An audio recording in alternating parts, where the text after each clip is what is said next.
आज मैं आपको सुनाने वाला हूँ मुंशी प्रेमचंद द्वारा लिखित कहानी स्त्री और पुरुष। बिपिन बाबू एक कवि थे जिन्हें दुनिया में सबसे ज़्यादा सुंदर रचना महिलाएं लगती थीं। इनकी कविताओं में भी सिर्फ महिलाओं के रूप, सुंदरता और यौवन की ही तारीफ हुआ करती थी। जैसे ही किसी महिला का जिक्र होता तो ये अलग और सुंदर ही सी कल्पना की दुनिया में चले जाते थे। इन्होंने अपने जीवन में भी एक ऐसी ही सुंदर महिला की कल्पना की थी। बिपिन बाबू के मन में था कि उनकी पत्नी फूल सी कोमल, सूरज जैसी चमक, कोयल सी आवाज़ और सुबह की लाली से शोभित हो। अब बिपिन बाबू के कॉलेज की परीक्षा भी खत्म हो गई थी। बिपिन के लिए कई सारे रिश्ते आ रहे थे। एक दिन बिपिन के मामा ने उसकी शादी भी तय कर दी। बिपिन का मन लड़की देखने का था। उसे देखना था कि जैसी पत्नी की वो कल्पना करता है वो वैसी है या नहीं। बिपिन ने मामा से अपनी होने वाली पत्नी को देखने का निवेदन दिया, लेकिन मामा ने उसे कहा कि वो बहुत सुंदर है। उन्होंने उसे खुद देखा है। मामा की बातों पर भरोसा करके बिपिन ने शादी के लिए हाँ कर दी। शादी का दिन भी आ गया। मंडप के पास बैठा बिपिन अपनी पत्नी को देखने के लिए उतावला था। होने वाली पत्नी को उसने गहनों से सजा हुआ देखा। चेहरे पर घूंघट, हाथों और पैरों की सुंदर उंगलियां देखकर उसके मन को थोड़ी राहत मिली। दूसरे दिन विदाई के बाद जैसे ही डोली बिपिन के घर पहुंची तो वह तुरंत अपनी पत्नी को देखने के लिए दौड़ा। तब उसकी पत्नी पालकी से बाहर घूंघट उठाकर देख रही थी। जैसे ही बिपिन की निगाहें उस पर पड़ी, उसे बहुत दुख हुआ। बिपिन ने जैसी पत्नी के सपने देखे थे वो बिल्कुल भी वैसी नहीं थी। चौड़ा सा मुँह, चपटी नाक, फूले से गाल बिपिन को बिल्कुल पसंद नहीं आए। रंग भले ही उजला था, लेकिन उसके अलावा बिपिन के सपनों की दुल्हन से वो एकदम अलग थी। बिपिन की सारी खुशी गुम हो गई। उसे मामा पर काफ़ी गुस्सा आया, जिन्होंने लड़की की तारीफों के पुल बांधे थे। सबसे पहले उसने मामा से लड़ाई की, उसके बाद ससुराल वालों से भी, फिर अपने घर वालों से। बिपिन के मन में हुआ कि इस महिला के साथ किस तरह से पूरा जीवन बिताऊंगा। इसके साथ पूरा जीवन मुझे कांटों से भरा लगेगा। मैं सोच भी नहीं सकता कि ऐसी महिला से मेरी शादी हो गई। मेरे क्या ख्वाब थे और क्या हो गया। भगवान को मेरे साथ ही ऐसा करना था। फिर उसके मन में हुआ कि शादी मैंने ज़बरदस्ती तो की नहीं थी। अब इस लड़की को क्या पता था कि पत्नी को लेकर मेरे क्या सपने थे। इसमें इसका क्या दोष है। इस सोच के बाद भी बिपिन का दिल उसे स्वीकार करने को तैयार नहीं था। वो घंटों श्रृंगार करती थी, अपने बाल संवारती थी, लेकिन बिपिन के मन को बिल्कुल भी नहीं भाती थी। बिपिन हरदम उससे दूर भागता था और उसकी पत्नी पूरे भाव के साथ उसकी सेवा करना चाहती थी। होते होते बिपिन घर में पल भर भी नहीं टिकता था। जब भी बिपिन की पत्नी आशा उससे कुछ बात करने की कोशिश करती, वो उसे खरी खोटी सुना देता था। बिपिन रोज़ दोस्तों के साथ बाहर जाता और पत्नी घर में उसका इंतज़ार करती रह जाती। काफ़ी दिनों के बाद जब बिपिन घर खाना खाने के लिए आया तो आशा ने कहा कि आप मेरी वजह से घर में रहना ही छोड़ देंगे क्या। बिपिन ने मुंह मोड़ते हुए जवाब दिया, घर में ही तो रहता हूँ, बस आजकल नौकरी ढूंढने के लिए ज़्यादा दौड़ भाग करनी पड़ रही है। आशा ने कहा, मैं खूब जानती हूँ कि आप घर में क्यों नहीं टिकते हैं। आप किसी डॉक्टर से बात करके मेरा चेहरा वैसा क्यों नहीं बना देते जैसा आप चाहते हैं। बिपिन से चिढ़ते हुए कहा, क्यों तुम बेवजह फिजूल की बातें कर रही हो। तुम्हें यहाँ आने के लिए किसने कहा। उसकी पत्नी ने पूछा, जब आपको किसी चीज़ से परेशानी है तो उसका इलाज भी करना होगा ना। भगवान जिस काम को नहीं कर पाया उसे मैं कैसे कर दूंगा। गुस्से में आशा कहने लगी, इसके बारे में आपको सोचना चाहिए कि पहले कि भगवान ने जो किया है उसके लिए मुझे सज़ा क्यों मिले। हर तरह की सूरत वाले लोग दुनिया में हैं, लेकिन उनके पति ऐसा व्यवहार उनसे नहीं करते। विपिन ने झल्लाते हुए जवाब दिया कि क्या मैं तुमसे कोई गलत व्यवहार करता हूँ? क्या कभी मैंने तुमसे लड़ाई की? तुम ही मेरे सामने आकर मुझसे बहस करने लगती हो। ये सब सुनकर आशा वापस चली गई। उसे लगा कि इन्होंने मेरे प्रति अपना दिल पत्थर का बना लिया है। अब ये मेरी एक नहीं सुनेंगे। इधर विपिन का ऐसा रवैया देखते देखते आशा बीमार हो गई। वो अपनी ज़िंदगी से निराश थी।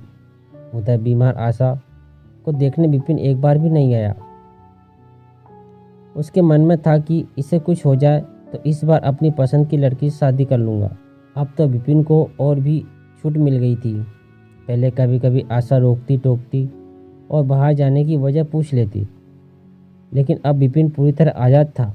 गलत आदतों में पड़कर विपिन सिर्फ अपने पैसे ही बर्बाद नहीं कर रहा था, बल्कि सेहत और चरित्र सब कुछ खो रहा था। होते होते विपिन का पूरा शरीर पीला और कमज़ोर पड़ने लगा। शरीर में सिर्फ हड्डियां ही नजर आ रही थीं और आंखों के आसपास काले घेरे और गड्ढे पड़ गए थे। अपने चेहरे को देखकर रोज विपिन उसे संवारने की कोशिश करता, लेकिन कुछ नहीं हो पाता। एक दिन महीनों से बीमार पड़ी आशा बरामदे के पास चारपाई पर लेटी थी। उसने विपिन को काफ़ी समय से नहीं देखा था, इसलिए किसी से विपिन को बुलावा भेजा। आशा के मन में था कि बुलावा तो भेज दिया है, लेकिन वो आएंगे नहीं। आशा का बुलावा मिलने पर आज विपिन पहले की तरह झल्लाया नहीं। वो बिना किसी संकोच किए आज आशा के पास जाकर खड़ा हो गया। जैसे ही आशा ने उसे देखा तो हैरान हो गई। उसने पूछा, क्या आप बीमार हैं? बहुत दुबले हो गए हैं और पहचान में भी नहीं आ रहे हैं। विपिन ने कहा, जिंदा रहकर भी अब क्या करना है? आशा ने नाराज होते हुए विपिन का हाथ पकड़कर चारपाई पर बैठा दिया और बोली, दवाई क्यों नहीं करते? आज आशा के इस तरह उसे खींचने पर विपिन नाराज नहीं हुआ। उसके व्यवहार में वो कड़वाहट नहीं थी।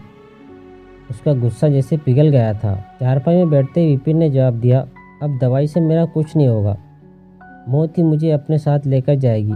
मैं ऐसा तुम्हें दुख देने के लिए नहीं कह रहा हूँ। मैं भयंकर रोग से ग्रस्त हूँ और अब मैं बच नहीं सकता। इतना कहते ही विपिन चारपाई पर बेहोश होकर गिर गया। उसका पूरा शरीर कांपने लगा और पसीना पसीना हो गया।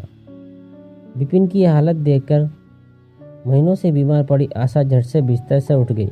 वो पानी लाकर विपिन के चेहरे पर मारने लगी, लेकिन उसे होश नहीं आया। शाम तक विपिन का मुंह टेढ़ा हो गया और शरीर में कोई हरकत नहीं थी। यह लकवा था जिसकी चपेट में विपिन आ गया था। इस रोग से बीमार आशा ने विपिन की खूब सेवा की। लगातार 15 दिन तक विपिन की स्थिति नाजुक बनी रही। दिन रात एक करके आशा द्वारा की गई मेहनत रंग लाने लगी। विपिन की हालत कुछ संभली, लेकिन अभी भी आशा अपनी गोद में सुलाकर ही विपिन को दवाई पिलाती और खाना खिलाती थी। इन सब में वो अपनी तबीयत को जैसे भूल गई थी। शरीर बुखार से तपता था, लेकिन विपिन की स्थिति के सामने खुद की सेहत कुछ भी नहीं लगती थी। अब विपिन के दोनों पैरों में थोड़ी ताकत आने लगी थी। होते होते 4-5 महीने में वो अपने पैरों पर खड़ा होने लगा था, लेकिन उसका मुंह टेढ़ा का टेढ़ा ही रहा। उसके चेहरे पर पहले जैसी रौनक भी नहीं रही। एक दिन अपना चेहरा शीशे में देखने के बाद विपिन ने कहा कि मुझे भगवान ने अपने किए की सज़ा दी है। आशा, मैंने तुम्हें सुंदर नहीं माना और आज देखो मैं कितना कुरूप हो गया हूँ। तुम भी मेरे साथ वैसा ही व्यवहार करो जैसा मैं तुम्हारे साथ किया करता था। आशा ने हंसते हुए पति से कहा, आप मेरी आंखों से देखेंगे तो पता चलेगा कि आप में कोई अंतर नहीं आया है। आप पहले जैसे थे अब भी वैसे ही हैं। विपिन बोला, अच्छा बंदर जैसा मुंह दिख रहा है और तुम कहती हो कि कोई अंतर नहीं आया। तुम्हें मालूम है ना, भगवान ने मुझे मेरी करने की सज़ा दी है। सबने खूब जतन किए, लेकिन विपिन का मुंह सीधा नहीं हो पाया। पति के पैर पर खड़े के कुछ समय बाद ही आशा ने घर में पूजा रखी, क्योंकि उसने भगवान से विपिन के लिए मन्नत मांगी थी। पूरे मोहल्ले के लोग विपिन के घर जमा थे। भजन संगीत चल रहा था। तभी आशा की एक दोस्त ने उससे पूछा, अब तो तुझे अपने पति का चेहरा देखने की इच्छा नहीं होती होगी, कैसा टेढ़ा हो गया मुंह। गंभीर आवाज़ में आशा बोली, मुझे तो कुछ फर्क नज़र नहीं आता है।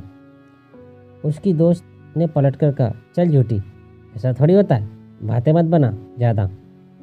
फिर आशा कहने लगी, सच कह रही हूँ, मुझे उनकी आत्मा मिली है जो उनके रूप से बढ़कर है और मैं हमेशा उनकी आत्मा को ही देखती हूँ। विपिन कमरे में दोस्तों के साथ बैठा था, तभी उसके एक दोस्त ने बरामदे की तरफ खुलने वाली खिड़की खोल दी। उसने विपिन से पूछा, आज तो यहाँ कई खूबसूरत लड़की हैं, बता तुझे कौन सी अच्छी लग रही है। विपिन ने कहा, खिड़की बंद कर दो, और जहाँ तक रही पसंद की बात, तो मुझे वही पसंद है जिसके हाथ में फूल की थाली है। दोस्त ने पूछा, तेरे चेहरे के साथ पसंद भी खराब हो गई है क्या? मुझे तो वो दूसरों से कम खूबसूरत लगती है। विपिन बोला, मैं उसकी आत्मा को देख रहा हूँ, वो हर किसी की सूरत से ज़्यादा सुंदर है। तब उसने पूछा, अच्छा यही तुम्हारी पत्नी है क्या? विपिन ने कहा, हाँ बिल्कुल, यही वो देवी तुल्य महिला है।